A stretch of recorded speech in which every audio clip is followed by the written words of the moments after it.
Hello, my name's Paul. I work here at the Wheelwright shop. Our shop produces the wooden wheels and vehicles that you see around Colonial Williamsburg, used on a daily basis. And we produce it with 18th century tools. The idea of the trades in general is that we're here to not only reproduce objects that are used within town, but to talk about the different stories of the folks that are doing this type of work. White, black, free, enslaved, male and female. One of the things that we discuss quite often is not only who's making this, but also who's using this. Wheels and vehicles are universal. This is a very mobile world, much more than I think most people tend to think about the 18th century, in that no matter where you are in society, you need a vehicle. Whether you're the poorest farmer in a cart, an enslaved carter, somebody who is operating carts for a living, moving goods from point A to point B, to the wealthiest plantation owner or business owner who can afford a coach. Our shop produces all that, the full spectrum of vehicles. We'll take it away over here. Yeah, thanks, Paul. My name's Michael, and I'm one of the apprentices here in the Wheelwright shop. And just kind of briefly, I want to give an overview about what it is that we actually make here, or one of the essential parts of vehicles, which is the wheel. And the wheel is basically made up of all wooden parts, 3 different parts: the hub, the spokes, and our fellies, which are individual sections that you might be able to see about this big, that go around the whole circumference of the wheel, which will ultimately be compressed via an iron tire. This one right here is a light carriage wheel, and a rear one at that, so it's much taller than the front wheels, which is different from something like a wagon wheel, which would be a freight vehicle, which would not be as refined and slender as this one. Carriages are all about aesthetic, showing off the money that you've got. So we'll be talking about that a little bit more in depth later on, I think. What? We have a question, gentlemen, from Ruth, who was, I think, referring to what you were doing when we first started at the lathe. Yeah. What were you making? That's a great question. It's kind of why we did that as a lead-in. This is what we have here is our great wheel lathe. And it's called the great wheel not only because it's awesome, but also because this wheel is huge. And you see how it was working, maybe, hopefully you did.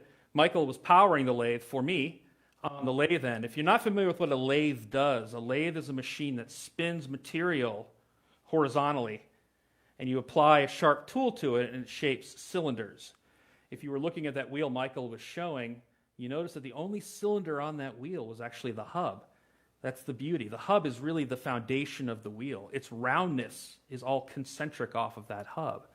So the way the lathe operates is, again, he powers it through a belt system. Brief demonstration? Yeah, he'll run it again just to show you guys how it works. So he's turning the lathe. There's a small pulley over here leading to what's called the headstock. Lathe tools actually look very much like a modern lathe tool. This is what's called the skew because it's got a tilted handle on it, or a cutting edge to it. And through time, eventually that will turn, thank you, into that cylinder, that cylindrical object. There are a lot of lathes being used in a lot of the shops around town. Ours is specifically for the hub, which is the only cylindrical part of the wheel. I'm glad we did that. So we actually had something. Could you tell us about the original business here in the 18th century? Who owned the business? We're on the site of a shop owned by a man named Elkanah Dean. Elkanah Dean was a Dublin-born coachmaker. He trained in Dublin and came over to North America in the 1760s, set up a shop in New York City with his brother. Eventually, he moved down here to Virginia in 1772, where on this site, which of course this building is a reproduction of the shop, it was built in the 1930s. We know that Mr. Dean produced a number of coaches and did some servicing for some notable people such as Thomas Jefferson and George Washington. There are 2 rooms in this building. We have this area where we're in right now, which is the forge room and assembly bay. And then we have an upstairs building, which is our shop space, where we have our woodworking benches and where a lot of the public can enter. Interesting story about Mr. Dean is that Mr. Dean, he put an ad out for an apprentice by 1774, 75. And we don't know if anything ever happened because he ended up dying very soon after. The interesting part is that Mrs. Dean, Elizabeth Dean, took over the business in 1775. Now, if you recall your American history, something else happened in 1775. The war started. So here's this woman who is running a luxury-based business at a time where most people aren't really that interested in having luxury items. So she managed to run the business and do a very good job at it, in that she got contracts with the Virginia state government, selling ironwork to them, and her coach painter painted regimental colors for a couple of the Virginia state regiments. So it's a really interesting story of an immigrant who became very successful here. The other thing we talk about quite often is these trades are quite often staffed not only by these owners who are all immigrants, but also the enslaved workers that are working in the different trade shops. This is unfortunate for us in that we don't know specific names. We work with the logic that 52% of the population is enslaved here, or is African American here in Williamsburg, but we don't have any specific names of any tradesmen working here, of any free or enslaved. But it stands to reason that there's probably going to be that here in Williamsburg and also in Mr. Dean's shop. John was wondering which one of you built the wheel that Michael was showing, and maybe that speaks to, are these usually collaborative jobs or individual things? Well, John, this was built by the most recently retired master of the shop, who worked in the shop for 35 years, just recently retired in January.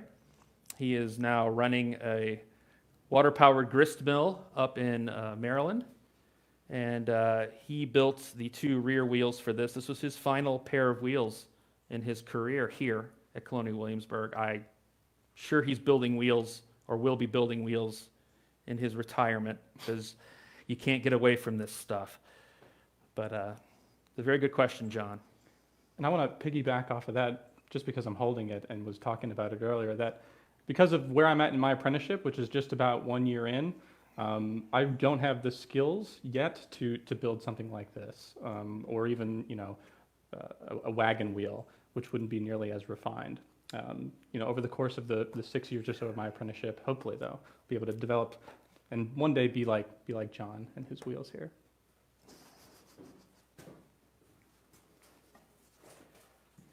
Anne was curious about what was the fate of this business after the war. We know that Mrs. Dean sold the business to one of her journeymen, and a business continued on this site up through, I believe, the 1790s. So even when Williamsburg ceased being the capital of Virginia, it moved in 1780 up to Richmond. This was still one of a couple of coach building operations here. So moving even further into the future, or to the present day, Christine was curious, who's using wheels today? Obviously, the Amish are doing it, she mentioned, and in museums like this, but are there other folks out there doing this sort of work? It's a business that I wouldn't say is dead, as a lot of people often claim. It's a highly diminished trade, and what makes it different is who and how things are operating. The Amish, for instance, are really the ones carrying the torch of the business. The thing about Amish trades, Amish, of course, as a religion, there are some more orthodox and more liberal versions of the Amish faith. Some are a little more strict towards their hand tools, but quite often they're using machinery. So if you ever get a chance to visit most Amish buggy shops, you're looking at a modern business. There are some non-Amish businesses in this country, and there are quite a few in the UK. The thing about our shop is that we are using all 18th century tools. we have more kinship with wheelwrights in the UK who are using a majority of hand tools with a little bit of machine tools than wheelwrights here in the US. But there aren't that many of us. And so we tend to know each other or of each other, which is kind of a neat fraternity to be part of. Annalise, age 11, was curious about what types of wood you use to make a wheel. It's a great question. Yeah, typically we work with 3 different types of wood that are local to here in Virginia.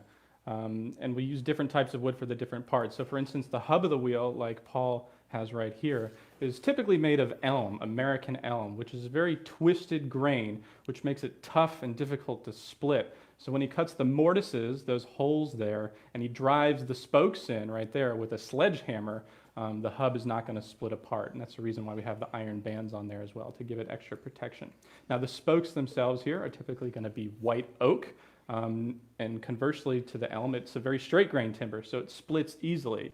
And maybe you can see the grain just running straight up and down on that spoke, and that, makes it very strong against lateral stress that it's going to take from the felly or the rim into the hub of the wheel, like Paul was talking about, how it's the foundation.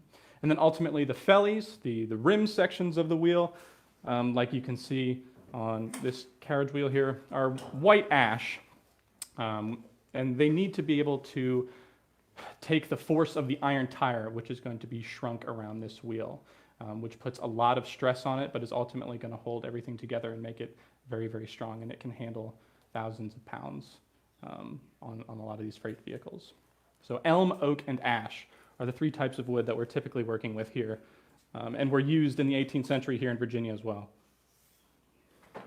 Sort of following on that, Anne was curious about the stages of making a wheel, sort of start to finish. I think you touched on it a little bit there, but beyond the wood, how does it go? You start from the center out. The hub, turn on the lathe, is a round piece of American elm that is, again, very tough, very hard to split. Once we have this turned, I'll cut the mortises, or the square holes, into the hub, and then we'll send this off to the blacksmith, and they'll put those iron bands on there. The spokes are out of split or riven pieces of white oak that we'll shape using a draw knife. Tools right here.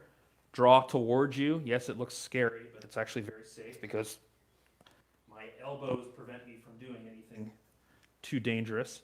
But that's what makes that kind of teardrop shape that you'll see these spokes at. That's for strength, reducing weight without compromising strength. And then the sections that make up the rim of the wheel are curves that are carved out to shape, out of white ash typically, because it's lighter in weight and handles the compression of the hoop of iron that goes around the wheel. Once we put the hoop of iron around the wheel, which is done in a very interesting way, in that what we do is provide a circumference measurement slightly shorter than what we require.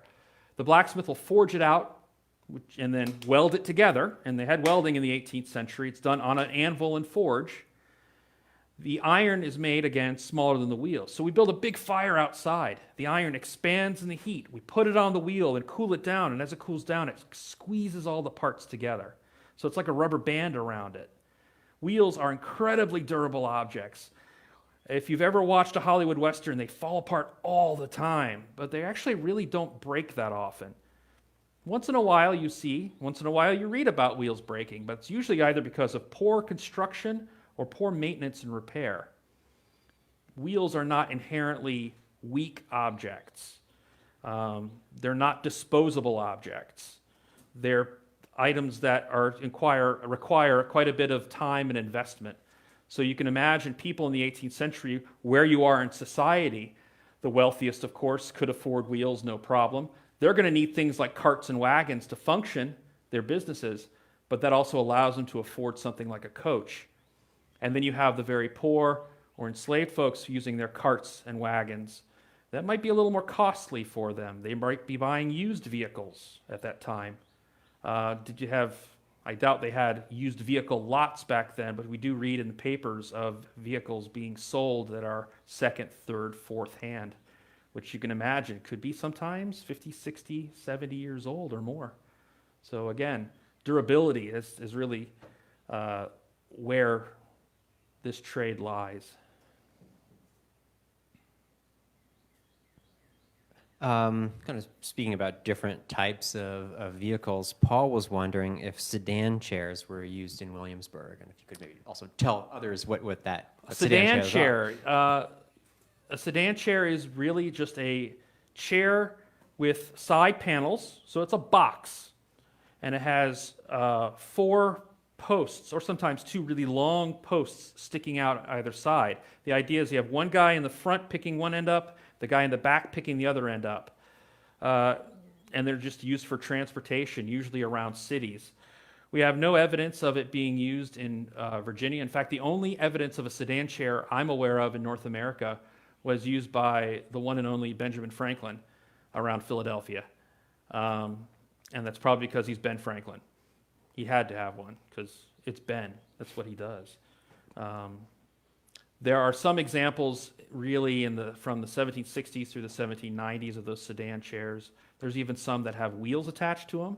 So then rather than having a guy in the back with one pair of poles, you just have a guy in the front and then the pair of wheels behind and holding the guy. Kind of like if folks have ever seen a rickshaw before. It's very similar to that type of vehicle that's used in Asia.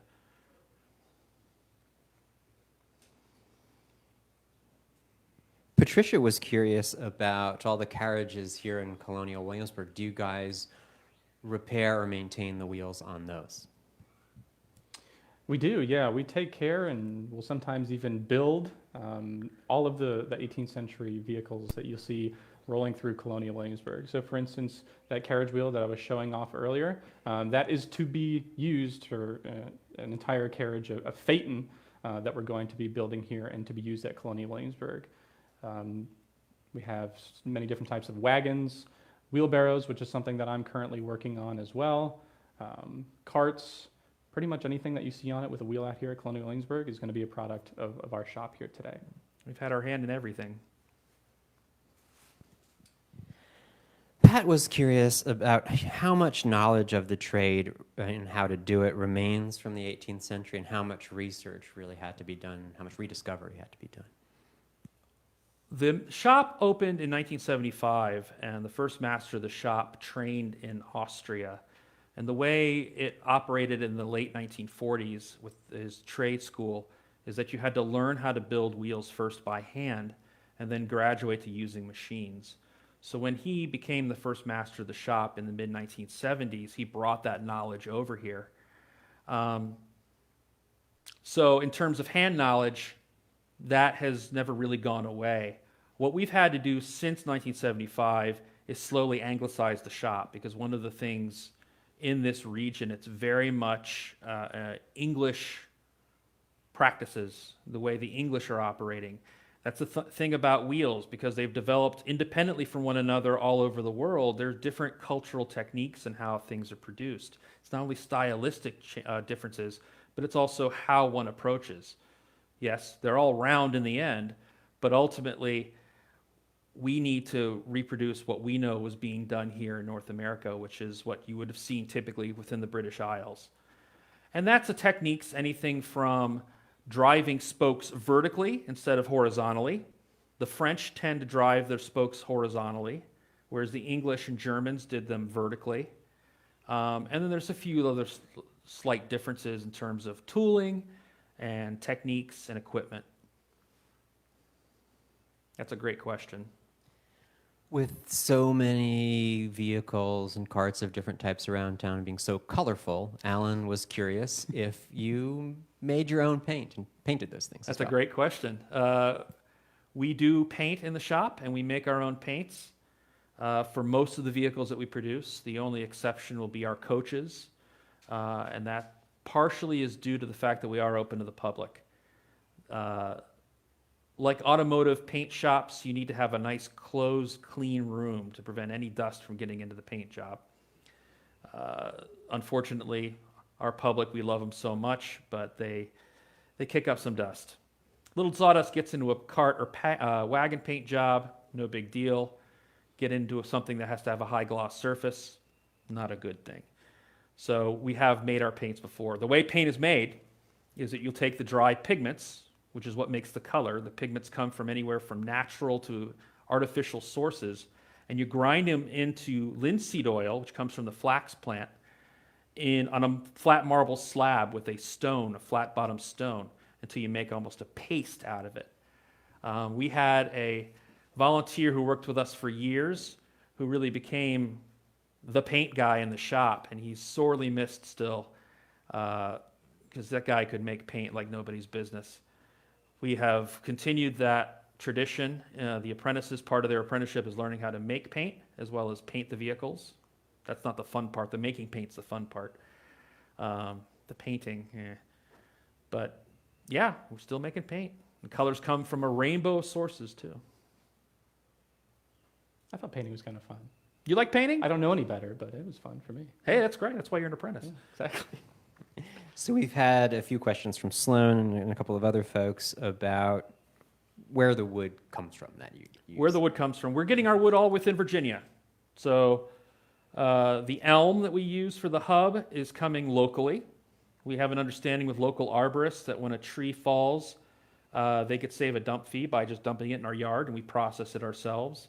The oak comes from central Virginia. The ash that we use for the rim sections and parts of the body comes from towards the mountains of Virginia.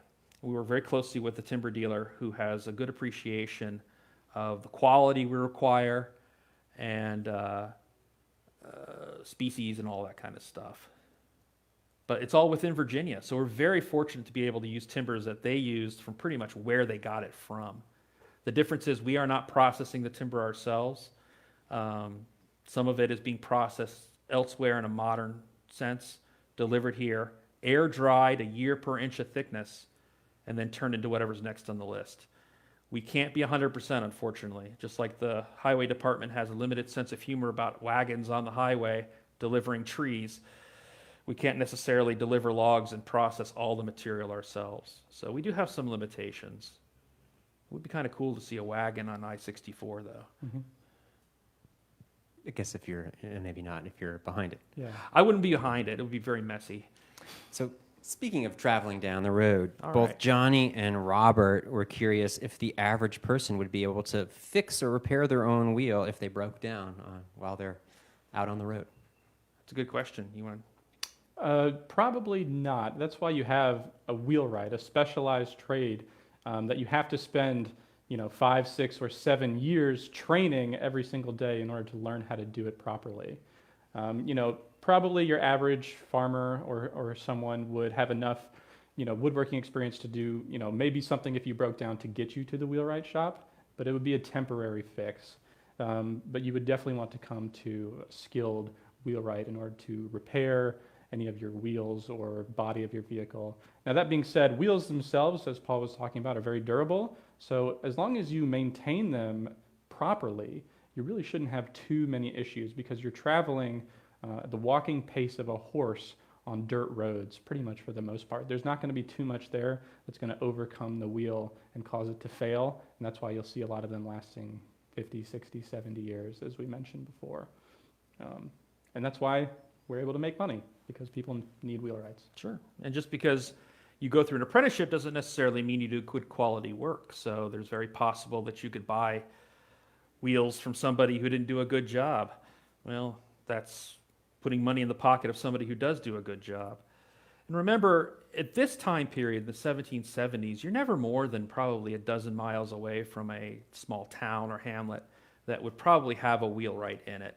This is the mechanic of the 18th century. This is the go-to guy for carts, wagons, carriages. So if you need it serviced, you're going to be in town anyway, selling your wares as a farmer or as an enslaved carter moving goods from point A to point B, and you have something that needs to happen, rather than you trying to fix it yourself, you'll come to the wheelwright and take care of it. Violet was curious about if your typical journeyman wheelwright would be able to make enough money to live on, or what their standard of living would have been like. Journeyman looks like they're getting paid about £1 a week. So considering that's 52 pounds a year pre-expenses, the average farmer is probably lucky to earn anywhere between 20 to 40 pounds a year pre-expenses. So being a tradesperson has actually got some good benefits to it. A free tradesperson is earning the right to earn pay, whereas an enslaved journeyman, the pay goes directly to their master. So if somebody is enslaved, they can still go through an apprenticeship, become journeymen, but rather than earning pay themselves, what might end up happening is that they're rented out to somebody else. They're rented out to somebody else. So that's how you're going to typically work. Tom was curious about changes in wheels over time, from the 18th century into the 19th and then forward on into the 20th century. What are the fundamental differences in the jobs of a wheelwrights? The jobs of the wheelwrights or the... The wheels and how how does that wheels impact the change work? Yeah. If you visually look at a wheel, they're going to change very little until about the time of the late 19th century when you start seeing a lot more metal being used. And up until very recently, that's when you start seeing these changes. Amish wheels, for instance, will have fiberglass they're using now for some of these wheels.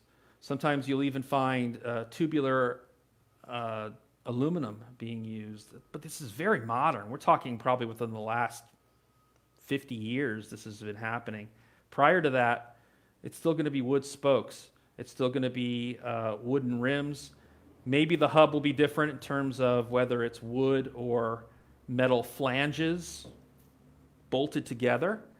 But the skill of the wheelwright, as I was saying before, is not going to go away. You still have to know how to put something together, ensure that it's going to be round or concentric, ensure that it's going to be strong and durable.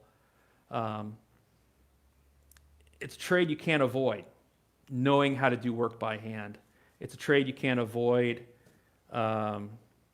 paying attention to the different parts. Mike was curious about how many people work in the shop. So maybe you could answer that for a typical shop in the 18th century and then the shop today as well. Well, today in our shop, we have 3 of us, 2 apprentices, so myself and one other apprentice, and then Paul, who's our journeyman supervisor. And I think throughout the years, that's kind of fluctuated anywhere from 2 to 4 or 5, maybe. 3, I think, though, is probably most often where we settle. And in the 18th century, it's probably similar, depending on the size and scale of your shop, especially here in the colonies. Probably anywhere from 2, 3, or 4. And they don't always have to have apprentices in them, For the first couple years of your apprenticeship, you're not making the master of the shop any money. Because you're actively destroying the materials because you don't know what you're doing. And of course, the journeymen in the shop need to take away time from producing to help train you. So for a couple of years, having an apprentice is not profitable. But then of course, on the back half, you get semi-skilled to skilled, trades labor for free. But there's certainly, factories in England that employ hundreds of journeymen. So it depends. I look at it like a small business today. What's the average size of a small business nowadays? 2 to 5 people, whether it's going to be full-time employees or contract employees. It's just like it's very much like today. But you answered that better than I did. Well, thank you. That's what you pay me for, right? A couple of final questions. A short one from Anne, who assumes that carriages were heavy. How would they be lifted so wheels could be put on? That's a really good question. Some of them are very heavy. What you're often going to find in a carriage operation are pulley systems attached to the ceiling joists. So you'll have a situation where people will pull down on the pulley. You'll tie the rope to the underside of the body, lift the vehicle up, and then roll the undercarriage to the underside, and then attach the leather straps to everything. But some of these bigger operations have bigger crane systems and things like that. You can imagine a small shop like this, though. You might have to call all hands on deck to try to get people in here to lift up that carriage to get it on the undercarriage. I've never had that question. Thank you. That was a great question. I love that one. So final question from Doug, who was sort of wondering that it might get monotonous making wheel after wheel, but it seems you probably have favorite types of wheels to make. And I'll add to that, are there projects that you've done of which you're most proud or most interesting? Or Michael, in your case, are there things you're really looking forward to have a chance to do? Yeah, I'm right now in the process of building my first vehicle, which is a wheelbarrow that's going to be used in our brickyard here at Colonial Williamsburg. So I've been here for a little more than a year, and pretty much during that time it was just processing material to pass on to the journeymen in the shop so that they can use to build wheels or vehicles or what have you. So I'm really looking forward to getting back to that once we're allowed to get into the shop, because I got like halfway through it and I was feeling good. Hopefully it won't be too rusty and they'll have a rickety wheelbarrow, but it's an apprentice wheelbarrow. You know, they can have another one. I've been here now almost 20 years, and our shop's been able to do a lot of really neat projects for museums like the Smithsonian American History Museum, Mount Vernon, Fort Ticonderoga up in New York. My favorite projects are the brand new ones that I've never done before, where we have to do a lot of the detective work to figure out details, how big, what size each particular parts have to be, details in terms of finishing. The detective work of this trade is what I really like, what I like about this job in general. I get to talk to people. I get to do a lot of different projects at a given time. Monotony, I mean, it's work. Of course it's going to have monotony to it. I imagine a doctor has a monotonous time during cold and flu season too. It's just part of having a job. It's just a matter how you deal with it or roll with it. I had to, guys. I had to. Thank you. Thank you, Paul. You're quite welcome. Thank you, Michael, both for taking your time to welcome everyone into your shop today. We'd also, of course, all of our programs are made possible by the generation of our donors, and we'd like to thank all of you out there who support our mission. Paul and Michael, do you have any final thoughts you want to leave folks with? Come see us when we open back up and check in on my wheelbarrow. We appreciate you guys, all the great questions. And yeah, please, when we open back up to the public, swing on by, come on by. We'll always have different projects going on. So it's not always the same thing, always something different going on. Thank you very much. Yeah, thank you.